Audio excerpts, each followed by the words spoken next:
नमस्कार आप सभी को। मैं एक निर्माण फाउंडर वास्तु यक्षा। जैसे कि एवरीडे हमारी न्यू वीडियोस आती रहती हैं, उन वीडियोस को कंटिन्यू करते हुए मैं आज आप सभी के सामने न्यू टॉपिक लेके आया हूँ। आज का टॉपिक है केमद्रुम योग कैसे बनता है। यह योग चंद्रदेव की वजह से बनता है। आप पहले ये समझ लीजिए, यह योग चंद्रदेव की वजह से बनता है। कंडीशन क्या होती है, यह दोष बनता है। आपको अपनी वैदिक कुंडली यानी कि लगन कुंडली लेनी है।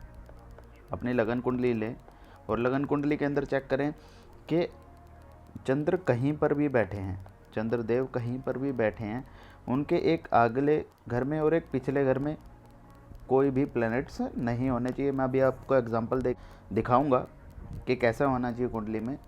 बट आप ये समझ लीजिए कि चंद्र से एक आगे घर और एक पीछे घर में कोई भी प्लैनेट नहीं होना चाहिए, तो यह दोष बन जाता है, जिसे हम केमद्रुम योग या दोष कहते हैं। अब ये दोष बनेगा कैसे, उसके बारे में डिटेल करते हैं कि फॉर्म कैसे होगा ये।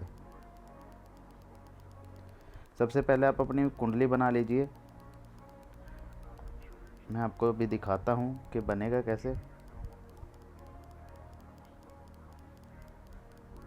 मान लीजिए ये आपकी कुंडली है।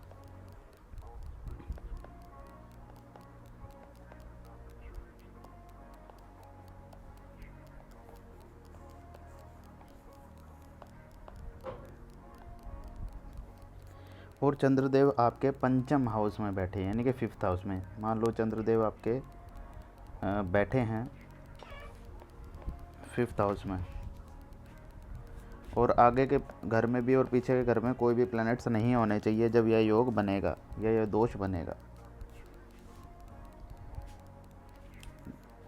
जैसे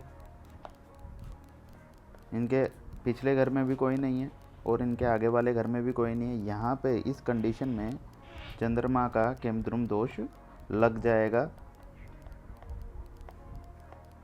लेकिन अभी घबराने की ज़रूरत नहीं है, इसमें कंडीशंस हैं, उन कंडीशंस की हम देखेंगे। यह भंग हो जाता है कई कंडीशंस में। अब ये भंग कैसे होगा, ये अगर आपकी कुंडली में ये बनता है इसके बाद भी ये भंग हो जाता है यदि चंद्रमा केंद्र के भावों में हो। जैसे केंद्र के घर कौन कौन से होते हैं? केंद्र के घर होते हैं, केंद्र के घर होते हैं 1st, 4th, 7th and 10th। यदि चंद्रमा इन घरों में बैठे हों, ठीक है, तो यह यो दोष नहीं लगेगा। इस दोष के नेगेटिव इफेक्ट आपको नहीं मिलेंगे। जैसे चंद्र यदि यहाँ पर बैठे होते और पीछे आगे कोई ना होता तो यह दोष नहीं लगता। चंद्र यह दोष नहीं लगता। अगर चंद्रमा चौथे घर में बैठे होते और पिछले घर में कोई नहीं होता और अगले घर में कोई भी नहीं होता तो भी यह दोष नहीं लगता। ठीक है। तीसरी चीज़, दूसरी कंडीशन ये है कि चंद्रमा से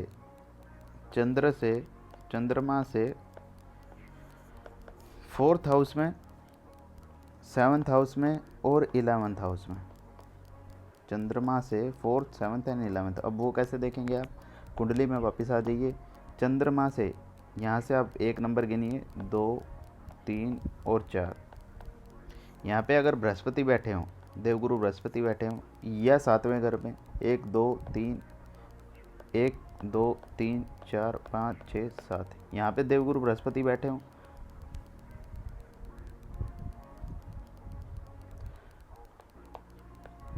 या यहाँ पे देवगुरु बृहस्पति बैठे हों,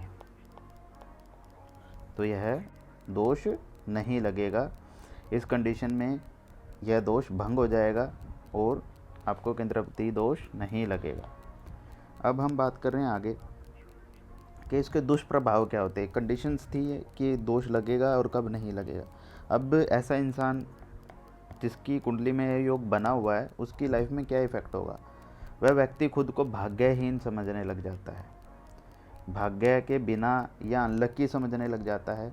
जिंदगी भर वह, उसके जीवन में कोई ना कोई कमी रहती है। वह हमेशा ये सोचता रहता है कि खालीपन है उसके जीवन में, सारे जीवन कोई ना कोई कमी खलती रहती है।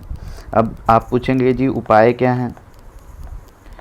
उपाय के लिए आपको क्या करना है? हर पूर्णिमा को या सोमवार को चंद्रदेव के दर्शन कीजिए। साथ में सोमवार को शिव मंदिर जाएं, तो आपकी लाइफ में यह दोष कम इफ़ेक्ट करेगा। आज की वीडियो में सिर्फ इतना ही था। आप सभी से एक रिक्वेस्ट है, यदि आपको मेरी वीडियोस पसंद आती हैं तो लाइक शेयर एंड सब्सक्राइब ज़रूर करें। और साथ के साथ एक छोटी सी फ़ीस मैं आपसे लेना चाहूँगा कि आप जो नीडी पर्सन है उनको खाना या कोई भी पर्सन है जो नीडी है उसे खाना खिलाएं, डॉग्स को खाना खिलाएं और लोगों की सेवा करें। बाकी देवगुरु की कृपा आप पे भी बनी रहे और मुझ पे भी। धन्यवाद आप सभी का। Thank you for connecting vastu यक्ष।